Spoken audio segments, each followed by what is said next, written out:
సరిగ్గా ఇదే నేల మీద సరిగ్గా ఇదే ప్లేస్ లో 38 నెలల కింద మే 8, 2023 ఆనాడు ఇదే సరూర్ నగర్ స్టేడియం సాక్షిగా ఒక దారుణమైన దగా జరిగింది.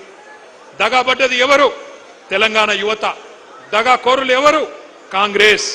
2023లో ఇక్కడే ఇదే గడ్డ మీద ఇదే గ్రౌండ్ లో ఆ రోజు మీటింగ్ జరిగింది. ఢిల్లీ నుంచి ప్రియాంక గాంధీ వచ్చింది. గల్లీ నుంచి కల్తీ కాంగ్రెస్ నాయకులు అందరూ వచ్చినారు.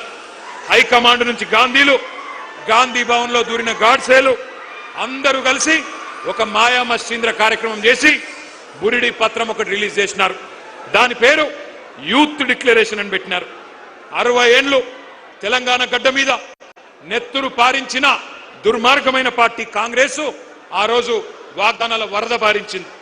తెలంగాణ బిడ్డల మీద తూటాలు పేల్చిన పార్టీ, వేల మందిని చంపిన పార్టీ కాంగ్రెస్.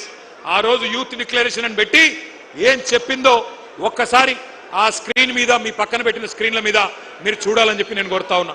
ఆ వీడియో ప్లే చేయండి. Youth declaration.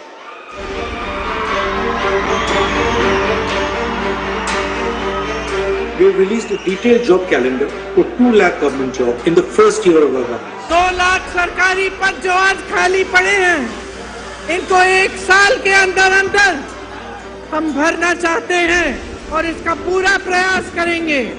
भर्ती के लिए हर साल एक जॉब कैलेंडर बनाया जाएगा। बेरोजगार युवाओं के लिए हर महीने 4000 रुपए बेरोजगारी भत्ता हम कह रहे हैं देंगे। शिक्षा प्राप्त कर रही 18 साल से ऊपर की लड़कियों को इलेक्ट्रिक स्कूटर मिलेगा। हाँ, ये मुझे भी पसंद है ये वाला। SC, ST, OBC, माइनॉरिटीज और EWS के जरूरतमंद बच्चों के लिए फीस का रीइंबर्समेंट किया जाएगा। అదే విధంగా విద్యా ఉపాధి అవకాశాలను మెరుగుపరిచేందుకు, వాళ్ళ సమస్యల్ని వినేందుకు యూత్ కమిషన్ ఏర్పాటు చేయడం జరుగుతుంది. ఇదే కాకుండా ఈ విద్యార్థి నిరుద్యోగ యువకులకు 10 లక్షల రూపాయల వరకు వడ్డీ లేని రుణాలను ఇచ్చే బాధ్యత రాష్ట్ర ప్రభుత్వం తీసుకుంటుంది. తెలంగాణ రాష్ట్ర ప్రభుత్వంలో రాయితీలు పొంది ఇతర రాష్ట్రాలకు సంబంధించిన ఉద్యోగాలు కల్పిస్తున్న పరిశ్రమలలో 75% స్థానిక నిరుద్యోగ యువకులకే ఉద్యోగ అవకాశాలు ఇచ్చే విధంగా చట్టాన్ని తీసుకొస్తాం.